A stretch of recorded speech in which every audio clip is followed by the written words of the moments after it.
Hello and welcome to my 11th Star Wars unboxing video. So today I've got two more boxes to show you. This first one here has got predominantly vintage Star Wars calendars on the front, and then there's the rest of the box is full of vintage figures that are in like star cases, so no idea which figures are in there, so that should be good fun. Then I've got this other box here, quite heavy. Now this one has got Tron stuff, it's got my Star Wars singles, and also I'm delighted to say I've put my hands on my vintage Star Wars badge collection, and also my Star Wars and Tron video games, vintage video games. So really looking forward to having go through that box. So sit back, relax, and let's get to it.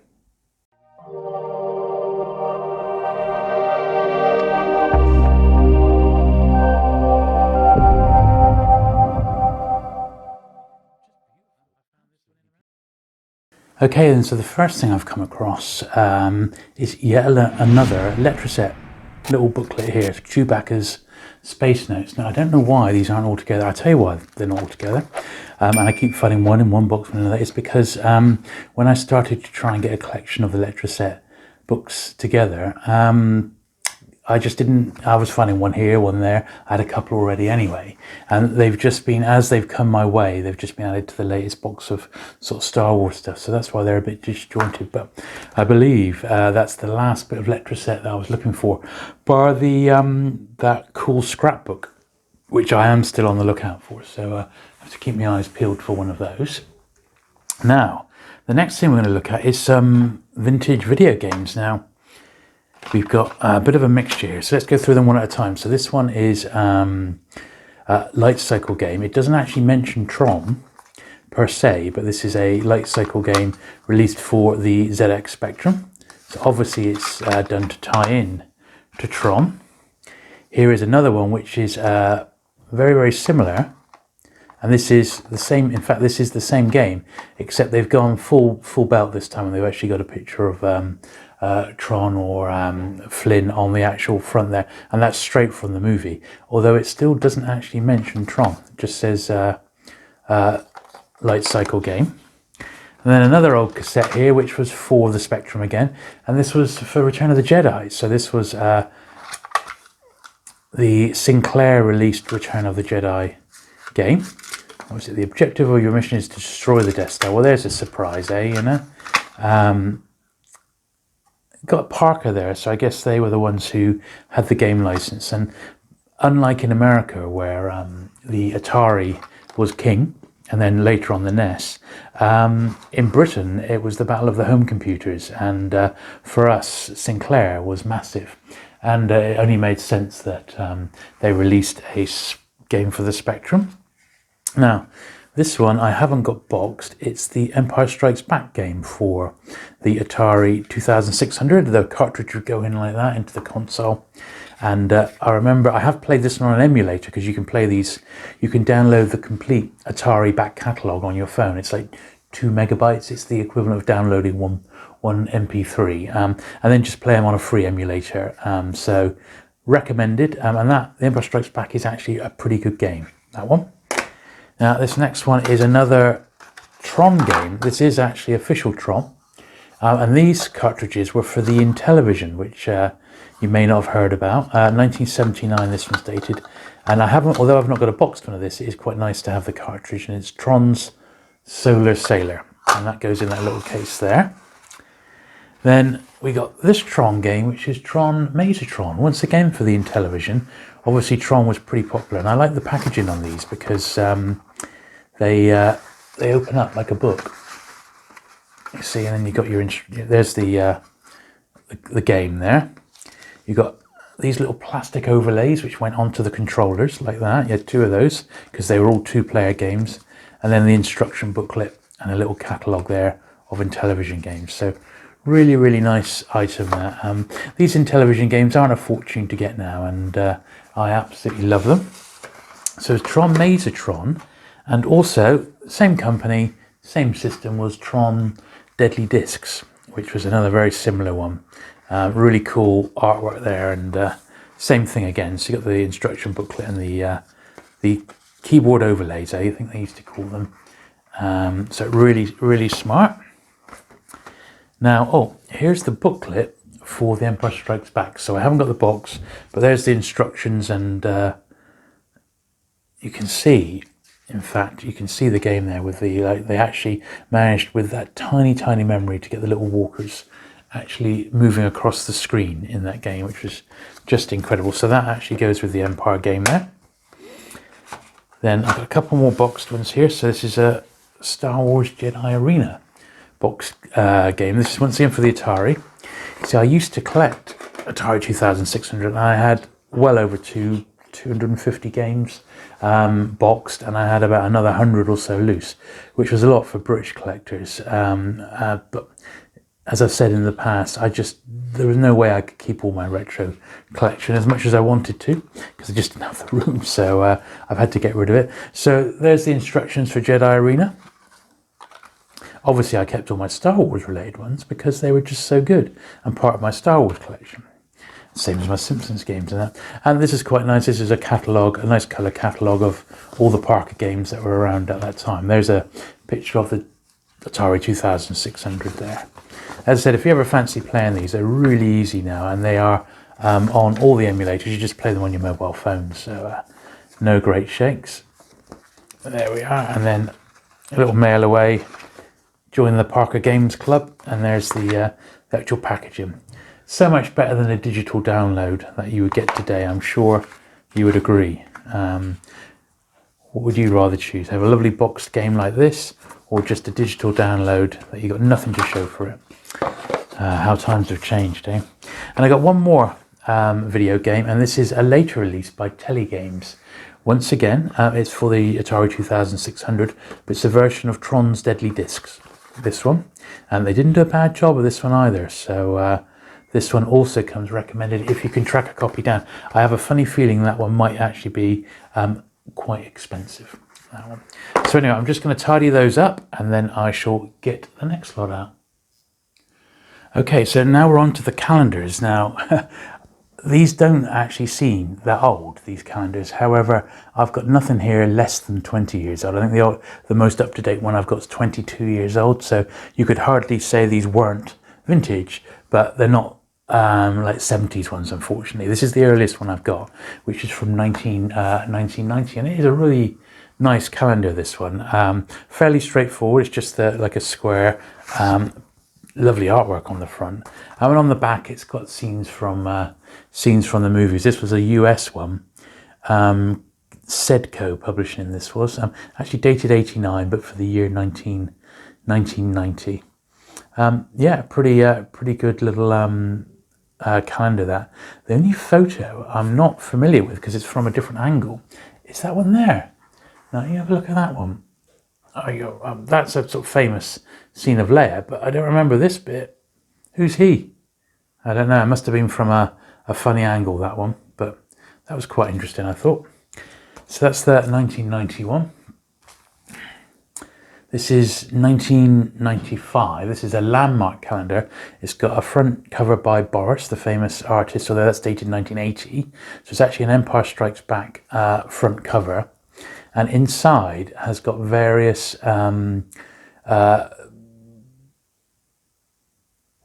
cinema posters. So there's the British one down there. I recognise. I think that was another American one. Yeah, all sorts. That was an early Revenge of the Jedi one until it changed to Return of the Jedi. So a bit of a mixture. That one there is very unusual. I can't remember where that one is from. I'm not sure if it's a Japanese one, possibly. But quite interesting all the same. So that's 1995, and also from 1995, who remembers these? The Magic Eye. They were those things that you had to the pictures you had to stare at, and suddenly a picture would come out from between. I could never really get them to work, to be honest, so I never dwelt on it. But this was an official Magic Eye Star Wars calendar from 1994. How dated is that? I mean, really is, isn't it, you know? Next, we've got from 1996, just a regular calendar. This is just before the trilogies got re-released, and this is just basically scenes from the film. A pretty plain calendar, that one. Nothing too special there. This one from 1997 is the Star Wars vehicles. So including a special bonus poster of vehicle blueprints. And that's actually quite nice. I quite like that as a calendar. That's a really nice one as well, isn't it? And the Cloud City. I'm not sure if these are from Ralph McQuarrie concept pictures, possibly. It would seem to be that way, wouldn't it? But certainly very, very nice, nice calendar. Then the last calendar I've got is this one, 20th anniversary, so 1997. It's absolutely massive, so it only just sort of fits in the picture here. But this has got that classic, I absolutely love that, it's the Hildebrandt brothers artwork. And then on the back, once again, it's got a selection of movie posters from around the world on this one. So that's what that is, including that lovely Japanese one there. I do love that British one by Tom Chantrell there.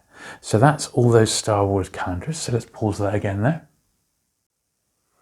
So this is the first Tron item with the toys that we've got. Now this particular one, this isn't an original. These were re-released by NECA or NECA.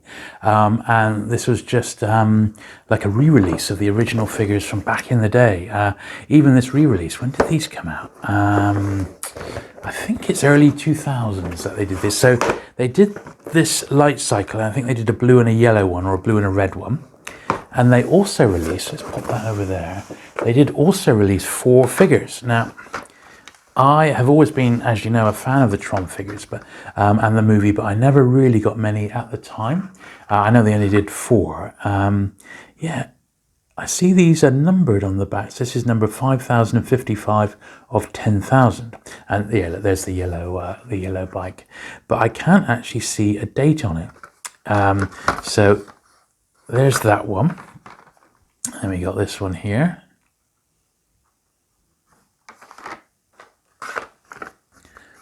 It's the warrior, isn't it? And then we've got that one there. Interesting how these are sort of yellowed up a little bit in the bubbles. They've sort of furred up. Now, I thought since we're getting these out, I dug out my only 2 original Tron figures. So look at that. They're virtually identical, aren't they? I'd say they're virtually identical. I'm using these. You may recognize these plastic bases. They're from the original Palitoy Death Star. And there's that one there. Look, that's my original warrior. Pretty cool, aren't they?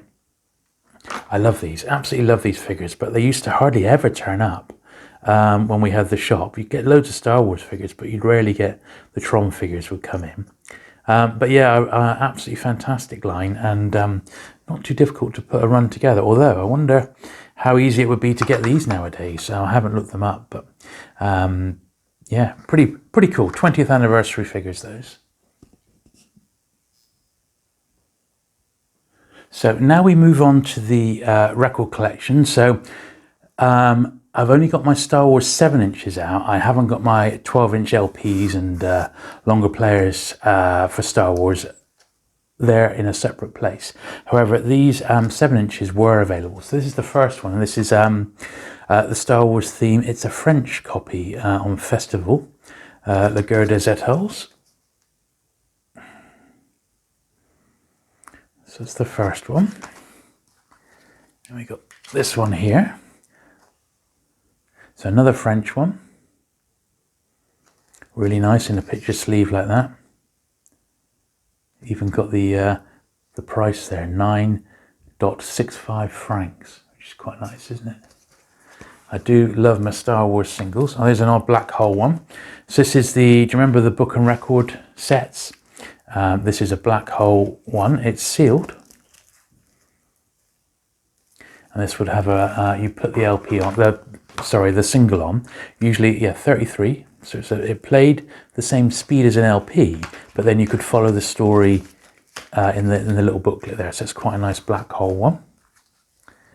And this is interesting as well. This is like a black hole theme, but the band's name is Nostromo, which is interesting, since that's the alien spaceship.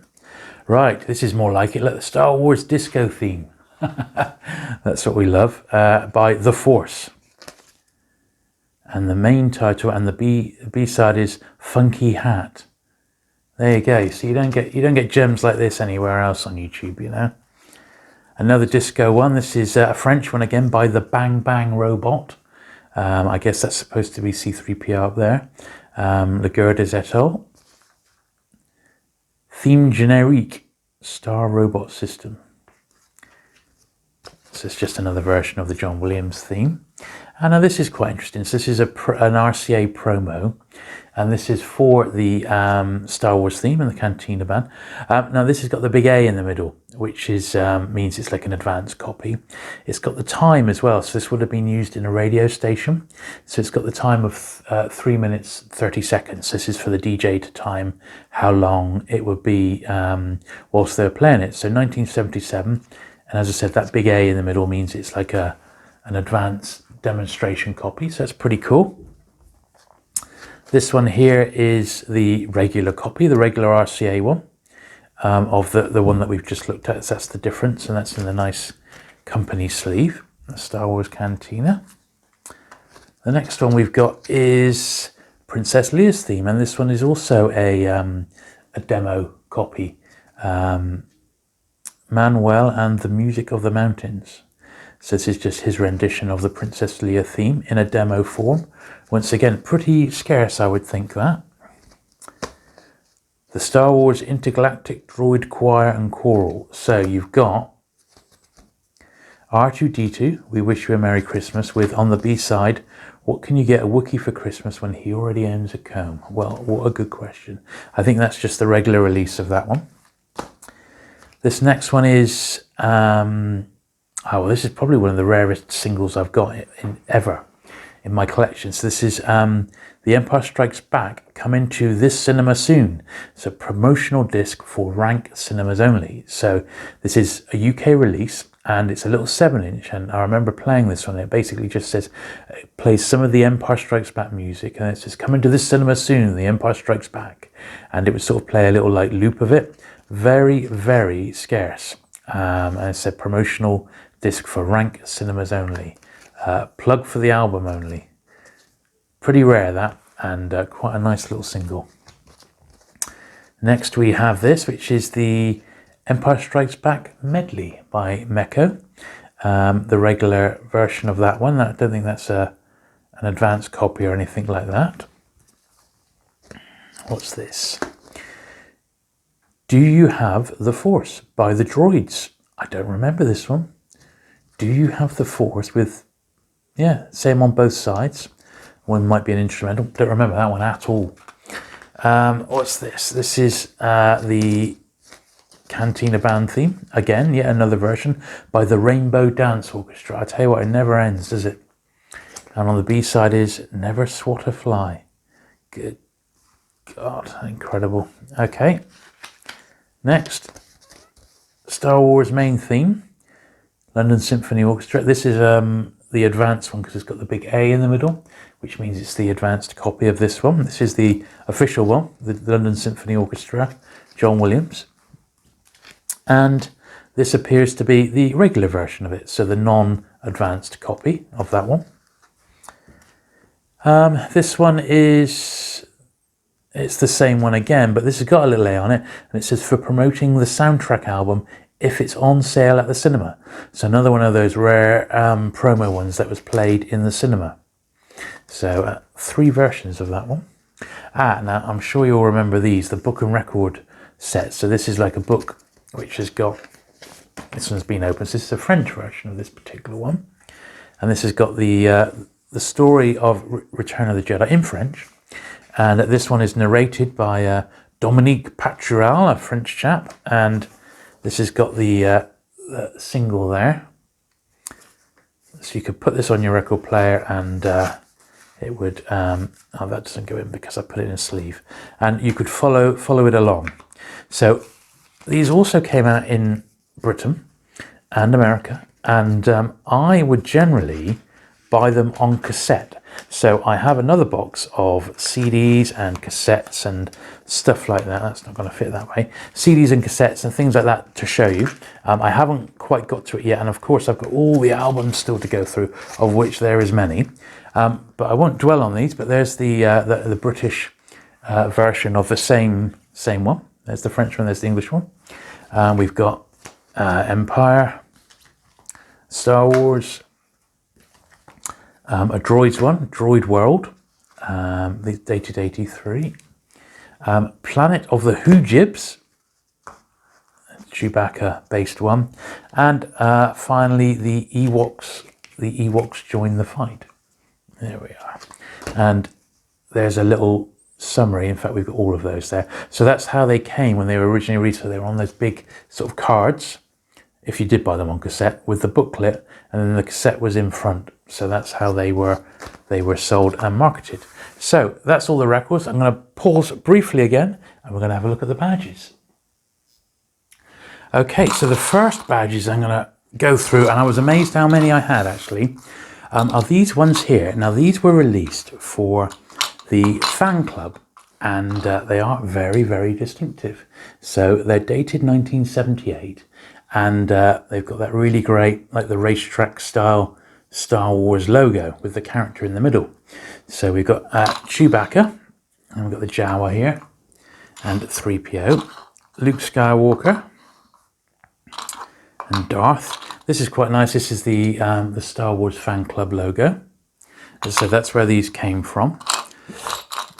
The Tusken Raider, Han Solo. These aren't in bad nick actually. There's a little bit of wear to them on the back, but that's to be expected. Ben Kenobi, Stormtrooper, R2-D2, Princess Leia, a nice badge of Grand Moff Tarkin. Who would want to go around with him on your lapel? And really nice to see is the George Lucas badge, which is quite a nice little one there.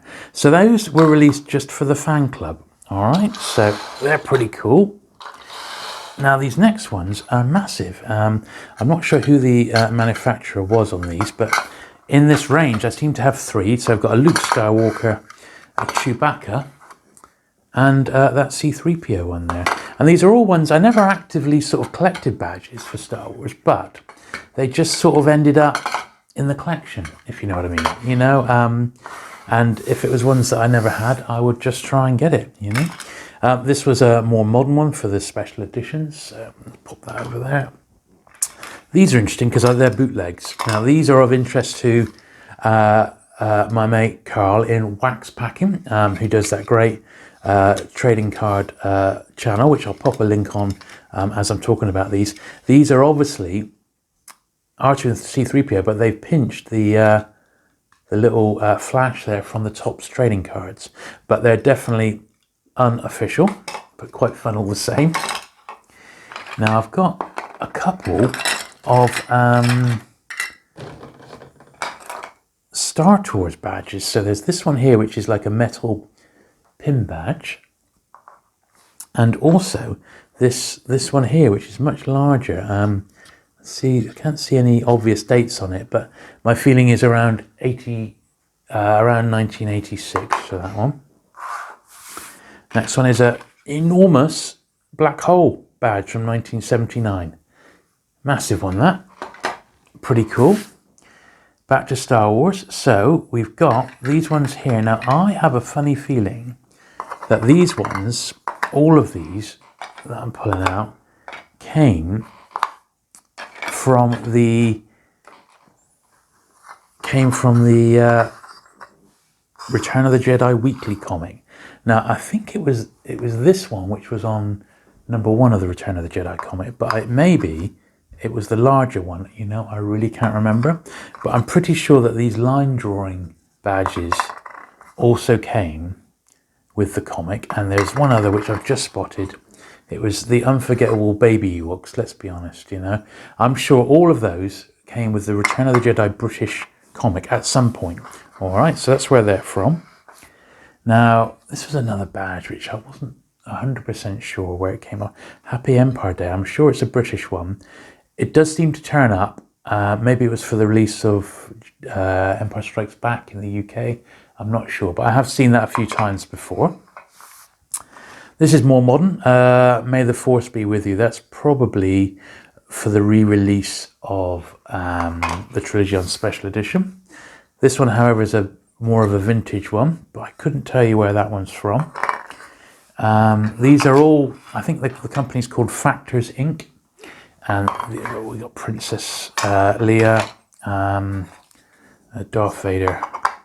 Darth Vader lives. Well, he certainly does. Did. Yeah, these are like 70s Factors Inc. badges. And there's lots and lots of different ones. I've got quite a few of these that I've picked up over the years. R2. Vader and the X-Wings. Another R2-D2. I guess these are, that looks so dated now, doesn't it? That sort of 70s rainbow sort of logo there.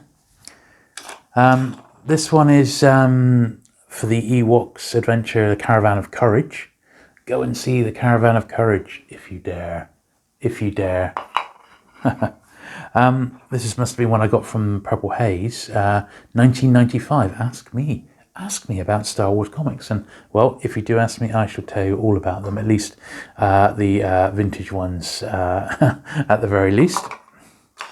This is another more up-to-date one. I'm not sure where this one came from, but quite a nice little badge all the same. I've got these pin badges as well, so that's Empire. I think I've got the whole set actually. So we got Empire, a little Star Wars one there, and Return of the Jedi, and also a little pin badge of Boba Fett. Can't remember where this one came from. He's dated 1994, Lucasfilm dated on the back of that one. So that's quite a nice little badge. And the final one I've got is also another bootleg, and it's this sort of 3D Stormtrooper bust.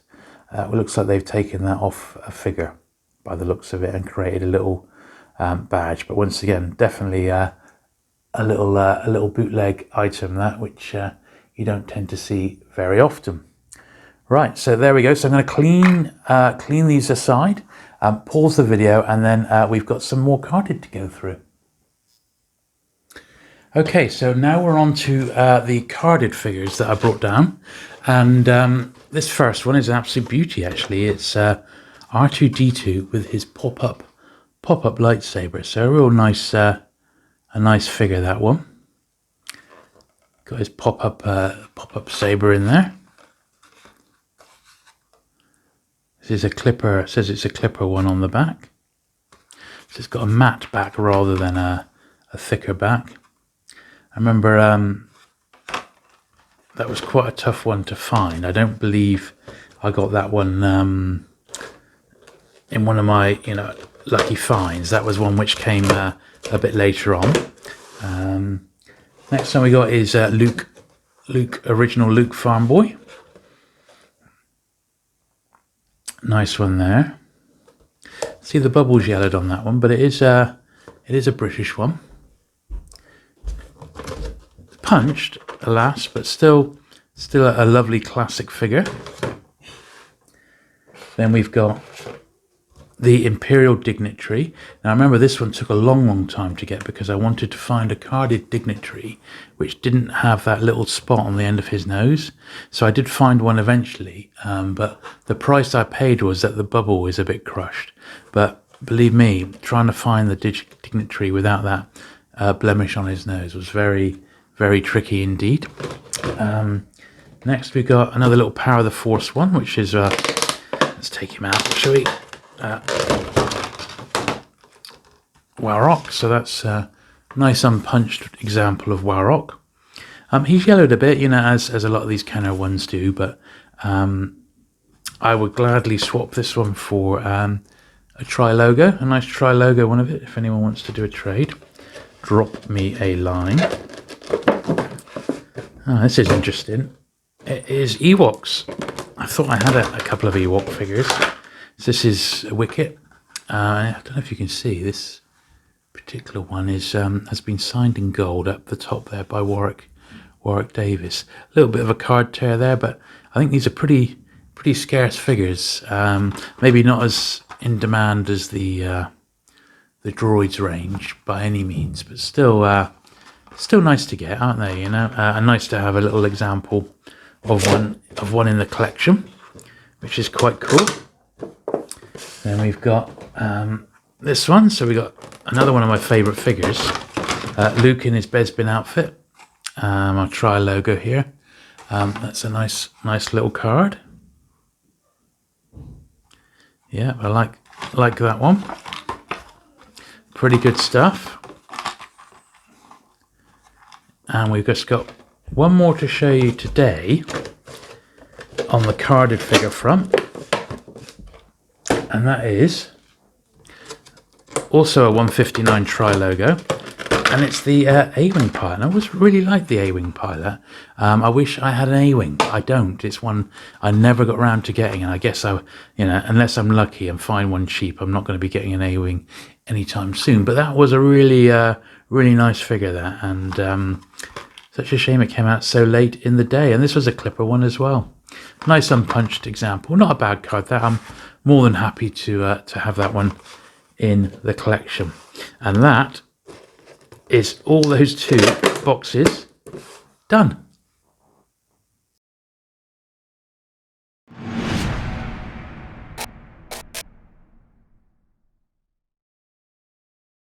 So there you go. I hope you enjoyed this latest unboxing video. Certainly some cool stuff in there.